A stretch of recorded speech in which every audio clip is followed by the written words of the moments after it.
Hola, soy Ángela Portocarrero, soy de la Sociedad de Debates de la Universidad Autónoma de Madrid, España, y hoy para CEMUDE vamos a ver cómo debatir mociones sin tener ni idea, sobre todo cómo debatir mociones de conocimiento específico sin tener absolutamente ningún conocimiento específico y cómo aún así poder salir bien parado de los debates e incluso ganarlos. En primer lugar vamos a ver cómo mejorar la preparación, en segundo lugar cómo mejorar nuestro análisis y en tercer lugar estrategia de debate y cómo considerar la cámara y la sala en la que estamos y además el tipo de equipos que tenemos en cada sala en concreto. Y cómo eso nos puede hacer a lo mejor ganar equipos que parecía que tenían más conocimiento específico y que era más probable que ganaran esa ronda. Algunas cosas que creo que son importantes recordar en general en debate, pero sobre todo en este tipo de mociones. La primera es que los jueces no tienen que saber lo que sabes tú.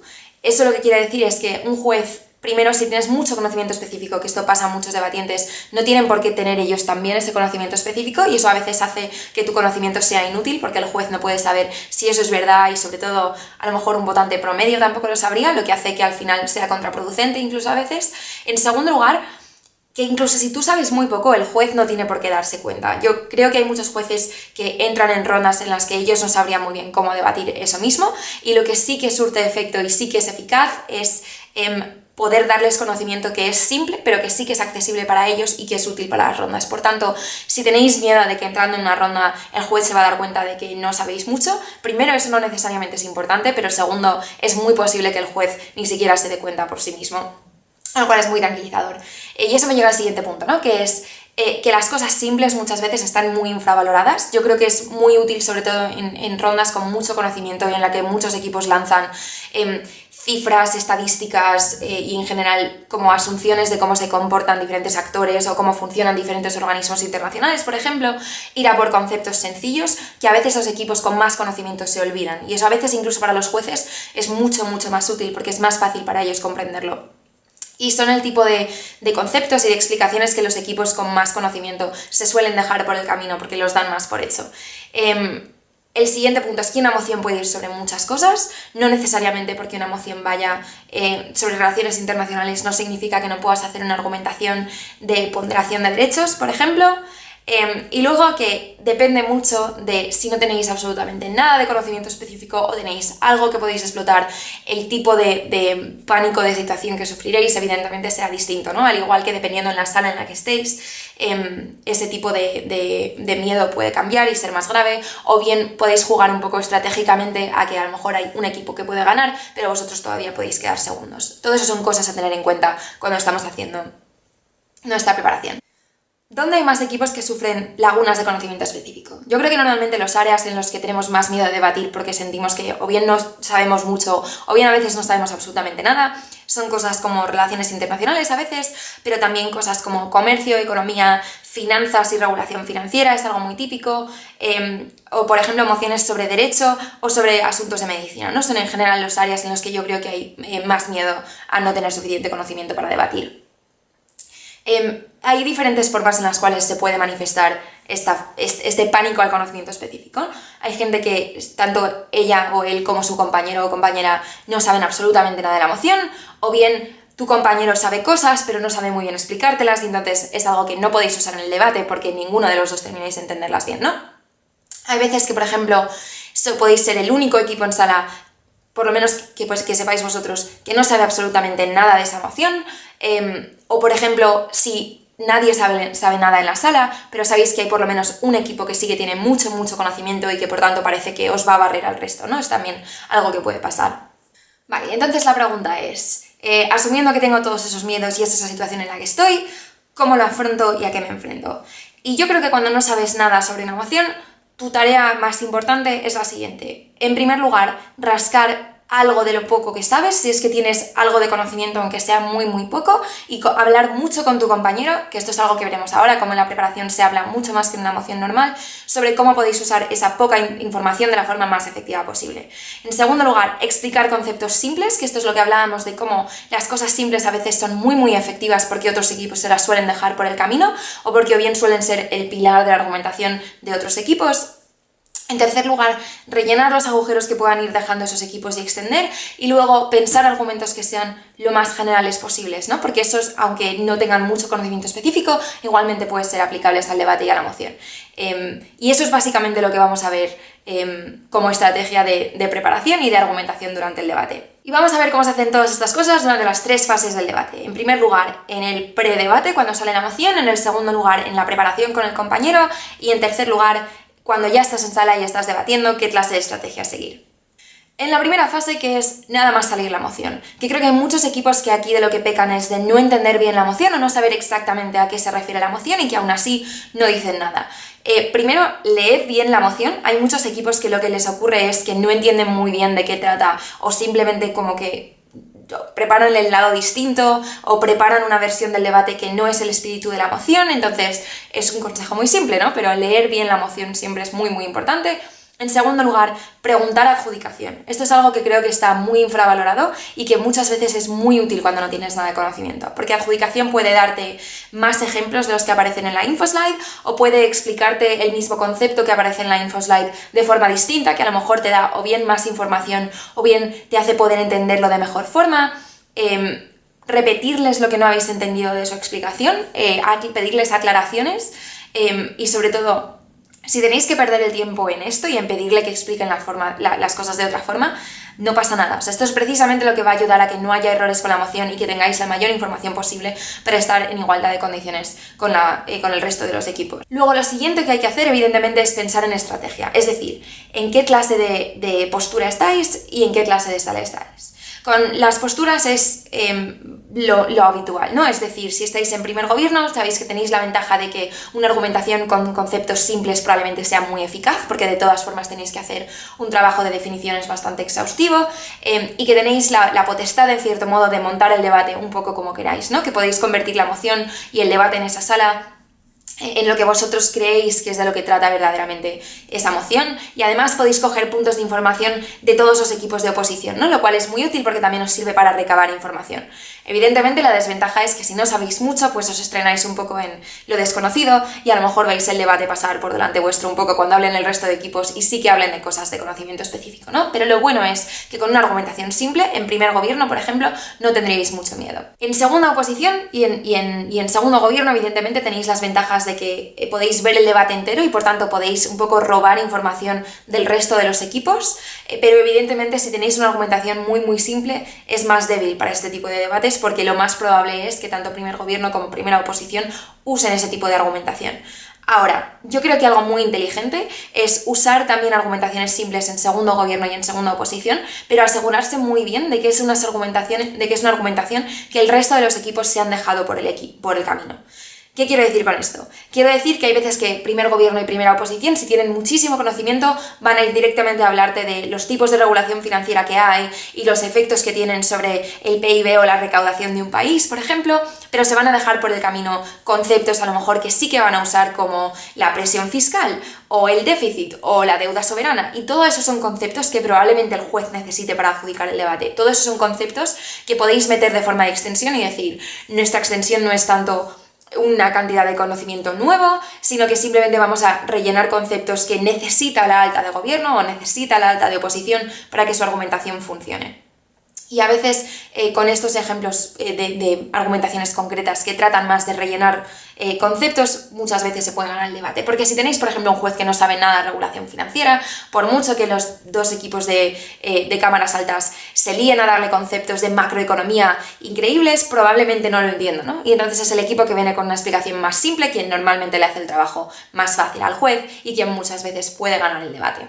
Por ejemplo, algo muy útil que hacer desde cámaras bajas cuando no tienes mucho conocimiento específico, aparte de rellenar conceptos que sean simples, que es muy importante, simplemente es explicar por qué algunos de los conceptos o algunos de los impactos de las altas son tan malos, ¿no? Y eso es más fácil quizás si no tienes nada de conocimiento específico, porque explicar por qué una nueva crisis financiera o por qué aumentar los impuestos o por qué más deuda soberana son cosas malas, son conceptos más generales y es más fácil explicar que extender a una cámara alta de gobierno o de oposición que ha traído toda la argumentación del debate, ¿no? Normalmente un equipo que tiene mucho conocimiento va a invertir mucho tiempo en analizar ese conocimiento, ¿no?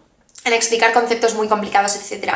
Entonces probablemente o bien se dejen los conceptos simples, en cuyo caso vais a lo primero que contaba, de rellenar conceptos simples que le sirven al juez, o bien se va a dejar el impacto de ese argumento y por qué eso necesariamente lleva a consecuencias malas. Y eso también es algo que podéis robar, de forma que por lo menos tengáis algo de turno de extensión que sea relevante al debate. También pensad en la clase de sala en la que estáis, es decir, qué tipo de equipos tenéis y dónde están situados. Es decir, si vosotros sois baja de oposición y tenéis a un equipo muy bueno en primer gobierno, entonces probablemente estéis más a salvo en el sentido de que primer gobierno no os va a refutar tanto, ¿no? Y tenéis más margen ahí.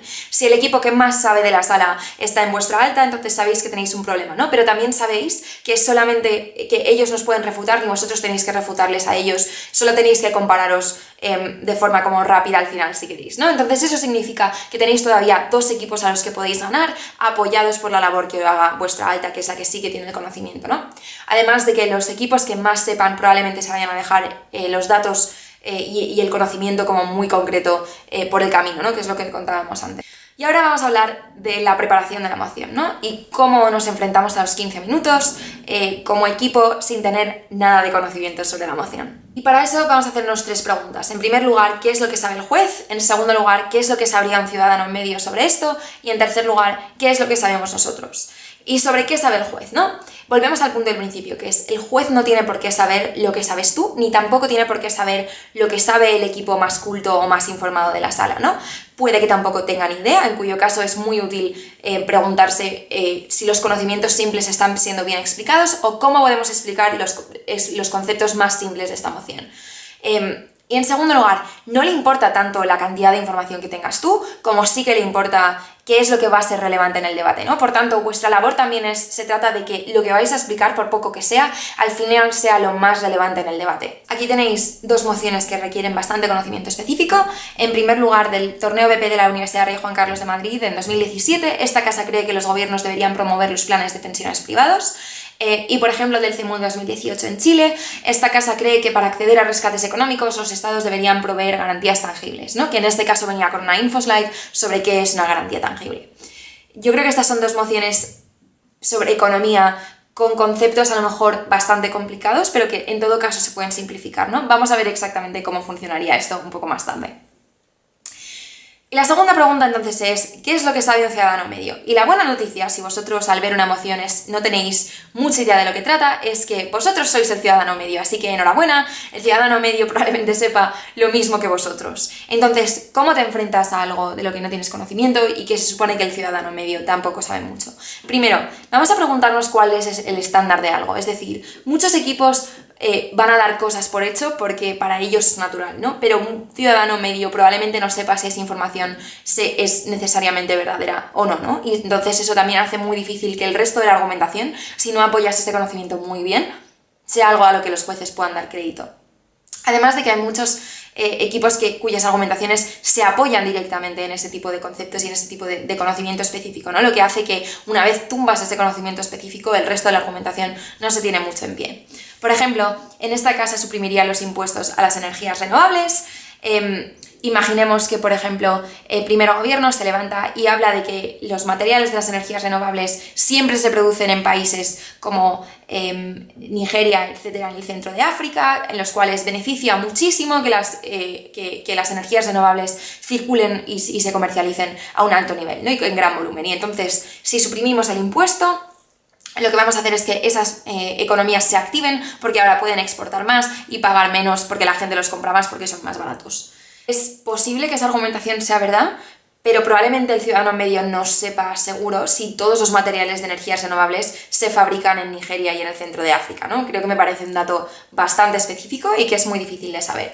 Por tanto, todo su impacto que deriva de que países como Nigeria, etcétera, activen su economía, es muy difícil de probar, ¿no? Y sobre todo, una vez tiras un poco el hecho de que esa argumentación viene de conocimiento específico y el juez, si quiere tener en cuenta esa argumentación, tiene que, pues, creérselo y ya, el resto de su argumentación cae bastante, ¿no? Con lo cual esto es algo que es muy útil, por ejemplo, para cuando queremos refutar, el saber dónde está el estándar del ciudadano medio y saber que, por ejemplo, a lo mejor el ciudadano medio sabe que las energías renovables son difíciles de fabricar, sabe que a lo mejor son bastante caras y por tanto bajar los impuestos o suprimir los impuestos significa que sea barata, pero seguramente no sepa qué se hacen concretamente en Nigeria, ¿no? Entonces, tanto para refutar ese equipo como para extender, es bajar a un estándar que es mucho más razonable y en el cual sí que nos podemos mover de forma realista. Todo esto son estrategias que son legítimas y que sobre todo cuando una argumentación solamente se basa en un conocimiento específico que nadie tiene verdaderamente por qué saber, es algo que es una estrategia bastante útil. Y aquí vamos al tercer punto, que es que puedes convertir el debate en otra cosa. En algunas mociones es algo más difícil, pero en general las mociones suelen ir sobre muchas cosas distintas. Incluso cuando van sobre un concepto macroeconómico escalofriantemente concreto, probablemente abarque una temática general, ¿no? O una ponderación de derechos más abstracta. Y eso es exactamente lo que puedes hacer mediante dos herramientas que yo creo que son muy útiles. La primera es ir al núcleo básico de la moción y la segunda es el mítico análisis. En primer lugar, el núcleo básico de las cosas.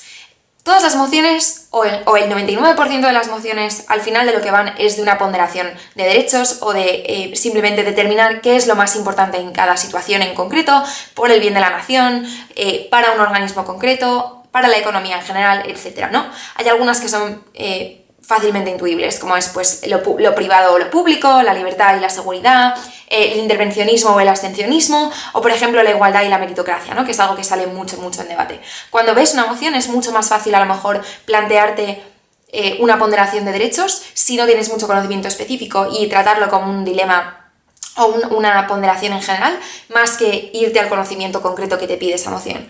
Por ejemplo, en la moción que veíamos antes del PP de la Rey Juan Carlos, esta casa cree que los gobiernos deberían promover los planes de pensiones privados.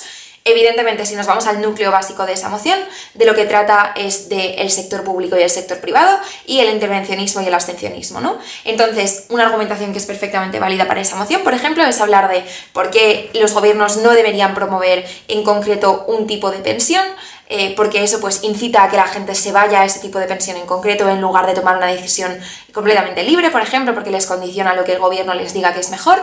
O en segundo lugar, ¿por qué es mejor que haya instituciones públicas como los planes de pensiones públicas en lugar de las pensiones privadas, ¿no? Y entonces a partir de ahí puedes hablar sobre algunas ventajas de lo público con respecto de desventajas de lo privado o viceversa. Nada de eso te requiere que sepas cómo funcionan las pensiones, ni en concreto cuáles son algunas ventajas de funcionamiento de los planes de pensiones privados que las pensiones públicas no tienen. Así que enhorabuena, ya habríamos hecho nuestro primer caso sin nada de conocimiento específico. Para la moción, por ejemplo, del europeo de 2018 en Novi Sad, en Serbia, esta casa apoya que los inmigrantes de primera generación animen a sus hijos a asimilarse e identificarse con la cultura local.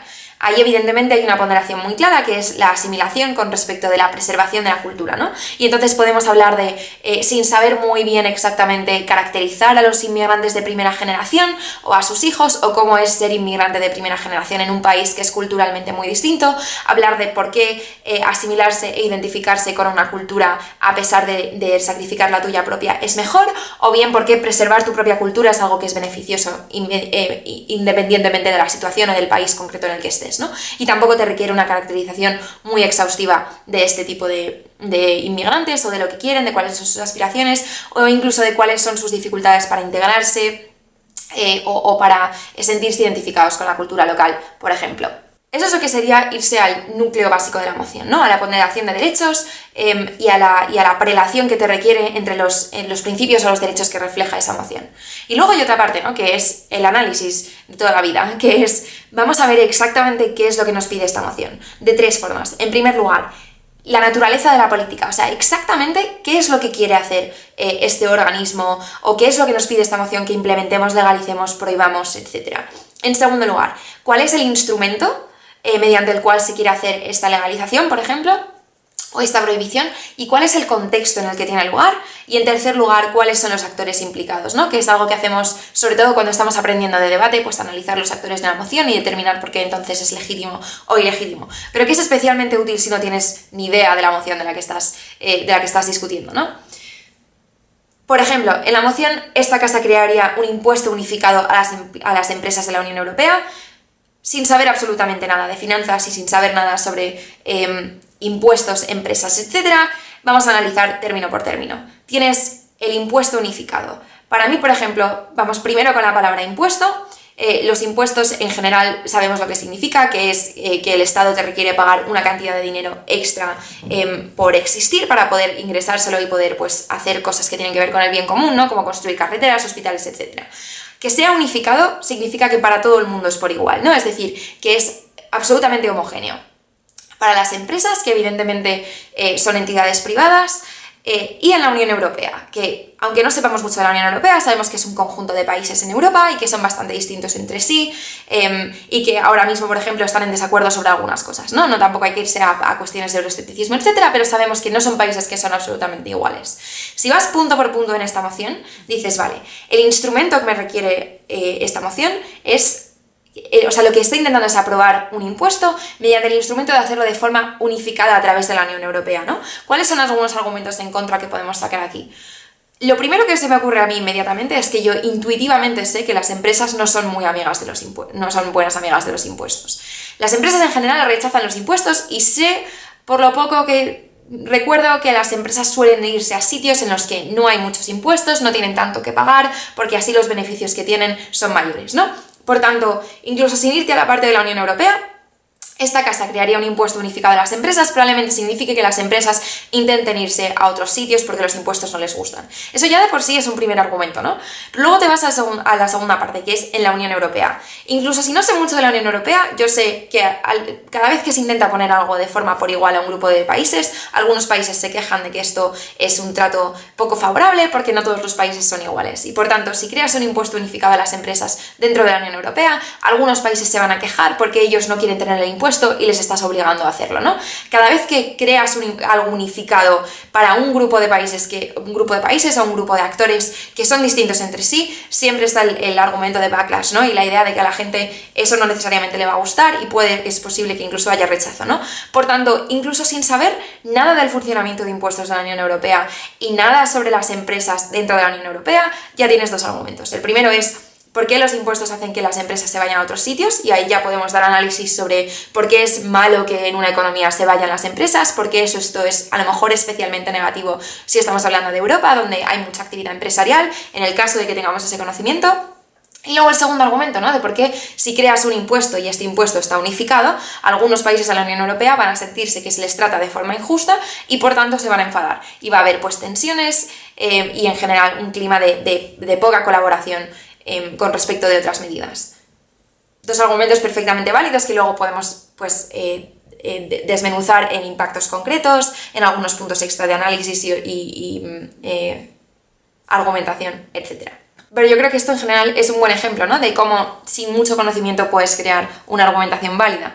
Vamos, por ejemplo, a hacer algunos ejercicios con mociones concretas, ¿no?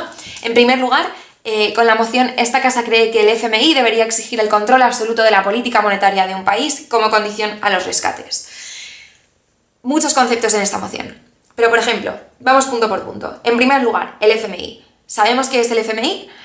Si, por ejemplo, uno de los dos lo sabe, ¿no? Que es el FMI es el Fondo Monetario Internacional. No sabemos muy bien exactamente qué hace, pero algo así como que controla el dinero que hay en el mundo y controla que los países no están gastándose mucho dinero y cuando uno se porta mal o cuando uno se gasta todo su dinero, le puede rescatar, ¿no? Con lo cual, por lo menos sabemos que el FMI es una autoridad que maneja dinero en el mundo, aunque no sepamos exactamente cómo funciona. Debería exigir el control absoluto, ¿vale? El siguiente término a lo mejor más llamativo es control absoluto, ¿no? Control absoluto, aunque no sepamos exactamente con respecto de qué, es un término bastante llamativo, ¿no? Porque es absolutamente imperativo y sin tintes grises. Control absoluto significa control de todas y cada una de las cosas de un área en concreto y en este caso nos habla de política monetaria. Política monetaria sin saber muchos detalles monetarios siempre suena a dinero, así que política monetaria es, aunque no sepamos exactamente el qué o no sepamos las diferencias con política fiscal, sabemos que es algo que tiene que ver con la política de manejar el dinero de un país, ¿no? Con lo cual, de momento lo que tenemos en la moción es que el FMI va a controlar de forma total y absoluta cómo manejas el dinero, o por lo menos parte de cómo manejas el dinero.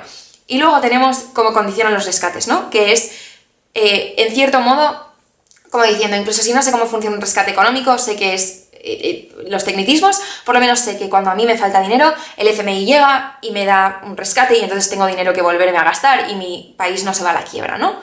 Y luego hay otro término que nos hemos dejado un poco por el camino, ¿no? Pero que es exigir. Entonces, yo creo que es útil aquí hacer la contraposición entre exigir y condicionar, ¿no? Porque te dice que el FMI te va a pedir en todo caso, sin que tú puedas tener ningún margen de negociación, controlar de forma completa tu política monetaria si quieres un rescate, ¿no? ¿Cómo condiciona que te puedan rescatar?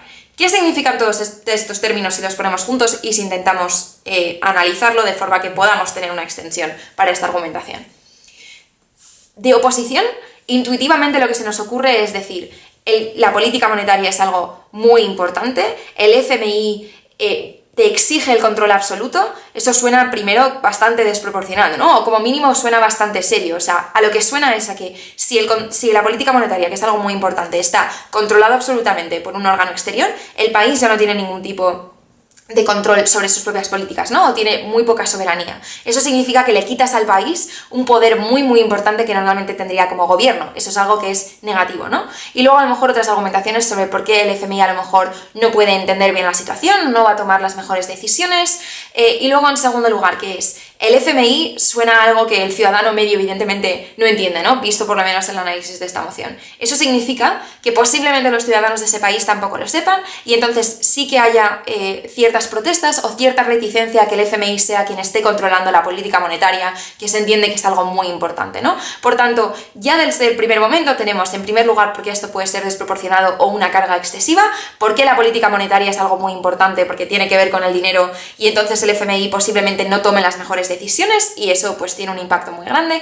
Y en tercer lugar, porque los ciudadanos no van a entender cómo funciona el FMI y posiblemente lo que hagan sea enfadarse, etc. Entonces, esos son algunos argumentos de oposición que no requieren nada de conocimiento ni sobre cómo funcionan los rescates, ni sobre cómo funciona la política monetaria, ni en general el FMI, ¿no? Pero también hay argumentos de gobierno, ¿no? Es decir, el Fondo Monetario Internacional suena a que está lleno de gente que sabe lo que hace con respecto del dinero, política monetaria, etc., ¿no? Y por tanto, eso significa que si el FMI se dedica a manejar tu política monetaria, posiblemente lo haga de forma muy informada y de forma muy efectiva, ¿no? Y por tanto, si el FMI exige el control en el momento en el que tú necesites un rescate, va a tomar buenas decisiones con respecto de tu política monetaria y posiblemente ayude a que tu país vaya mejor, ¿no? Así que incluso sin saber exactamente qué clase de políticas va a implementar el FMI o concretamente cómo va a cambiar la política monetaria, porque no sabemos muy bien ni siquiera cómo funciona, ya tienes algunos argumentos generales, ¿no? De que igual que la ONU está llena de gente pues que sabe mucho sobre política internacional, el FMI está llena de gente que también sabe mucho sobre economía internacional y por tanto las decisiones que tome probablemente sean muy acertadas y ayuden a que tu país esté bien. Este es el ejemplo de una moción extremadamente complicada en el cual solo cogiendo algunos términos sueltos de la moción ya puedes hacer algunas argumentaciones. Luego, de forma más sofisticada puedes hacer argumentaciones sobre por qué poner condición a un rescate, dado que un rescate es muy serio, es algo que es ilegítimo, por ejemplo, o es algo que es cruel o poco efectivo en función de por dónde queráis tirar, ¿no? Pero la idea es que no necesitas el conocimiento concreto de básicamente ninguno de los términos que tiene la moción para así que poder hacer una argumentación hecha y derecha, ¿no? Y entonces, pasando a la última parte de preparación argumental, ¿cómo vemos los impactos desde este tipo de preparación? Yo creo que hay varias formas de hacerlo. Lo primero, evidentemente, es ser lo más realista posible. Muchas veces, si tu argumentación es limitada, probablemente tus impactos también estén muy limitados. Y en segundo lugar, con abanicos de posibilidades. ¿Qué quiero decir con esto? Quiero decir que posiblemente incluso un mismo impacto no afecte con igual intensidad a distintos grupos de población, a distintos actores o a distintos organismos, ¿no? Entonces, eso significa que tienes que reconocer que hay diferentes intensidades y diferentes dimensiones del mismo impacto en función del grupo del que estés hablando. Entonces, reconocer estas diferencias de intensidad lo que hace es que tus impactos parezcan más realistas. Por ejemplo, si quieres hablar de que la gente se va a volver más nacionalista, alguien que no es muy nacionalista ahora a lo mejor se vuelve solamente un poco más, ¿no? Y entonces el impacto de ese argumento para esas personas es pequeño, aunque sea un cambio notable, ¿no?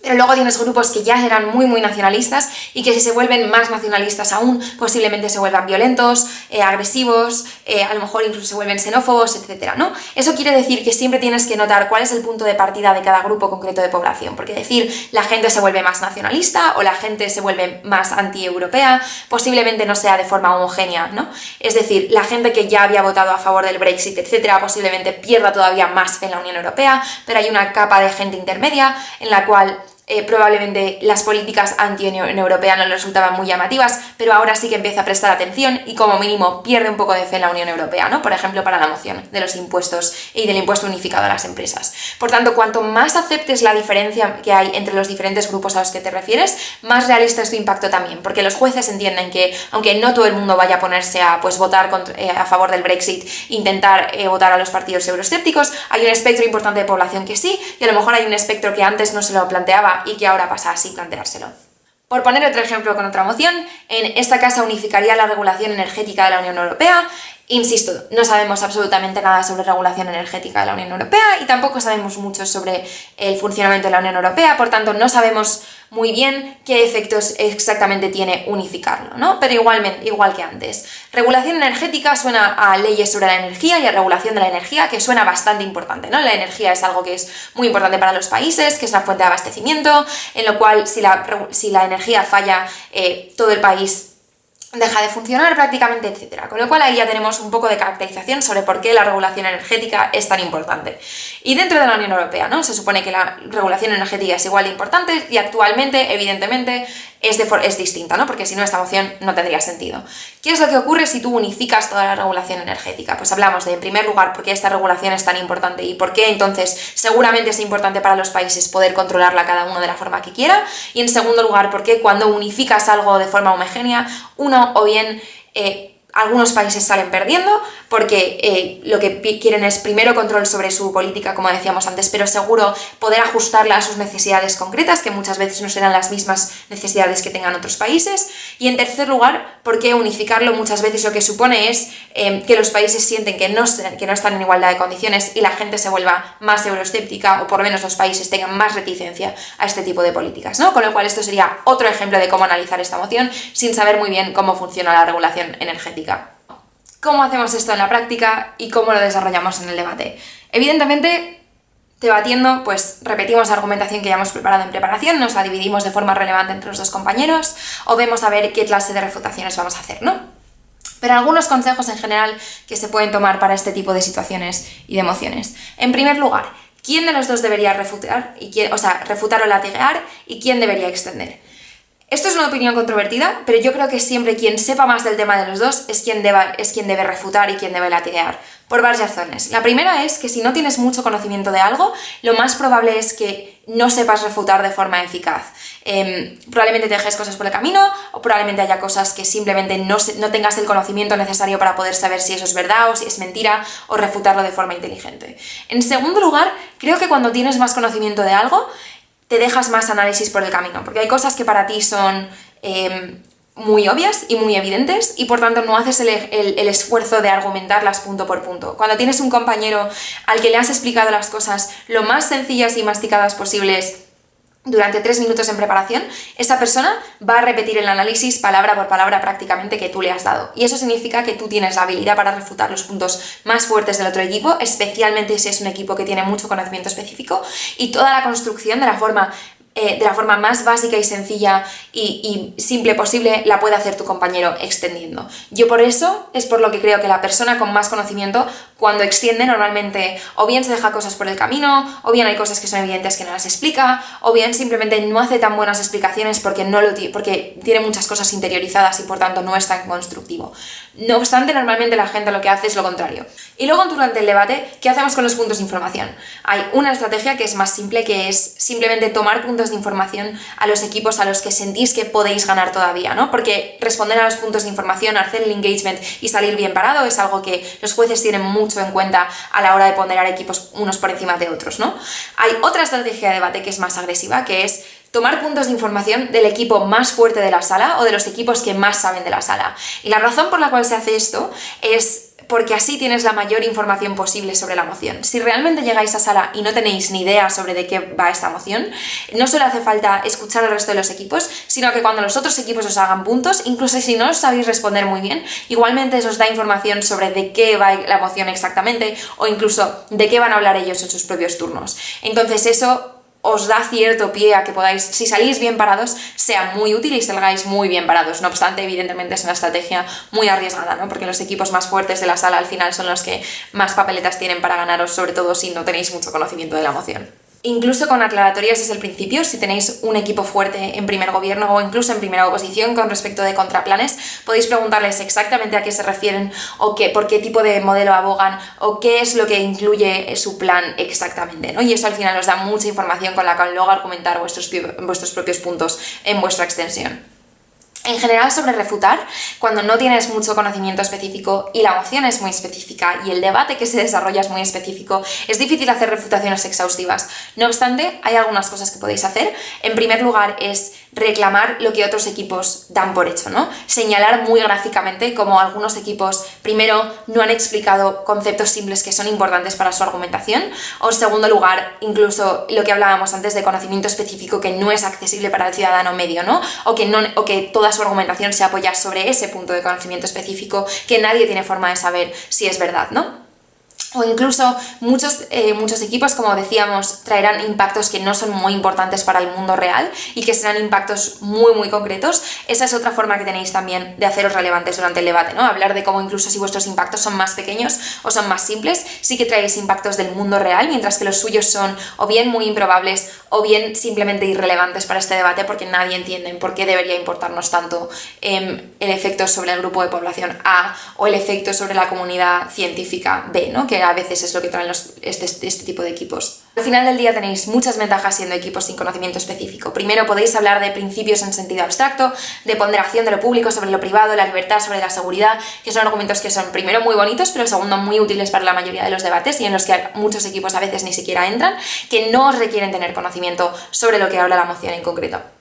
En segundo lugar, que podéis hacer cosas simples que muchas veces son los pilares de las mociones, lo cual es muy útil para los jueces. Y en tercer lugar, que podéis servir de check and balance a los equipos que se saltan un poco a la torera la idea del estándar del ciudadano medio, ¿no? Y que podéis hacer refutaciones que, aunque sean simples, son efectivas y ayudan a que los jueces tengan por lo menos un equipo que, aunque sea en segunda oposición, por fin les explica efectivamente qué es la deuda soberana o por fin les explica por qué la cantidad de deuda va a descender si hacemos X o Y, ¿no? O por qué los intereses funcionan de cierta forma.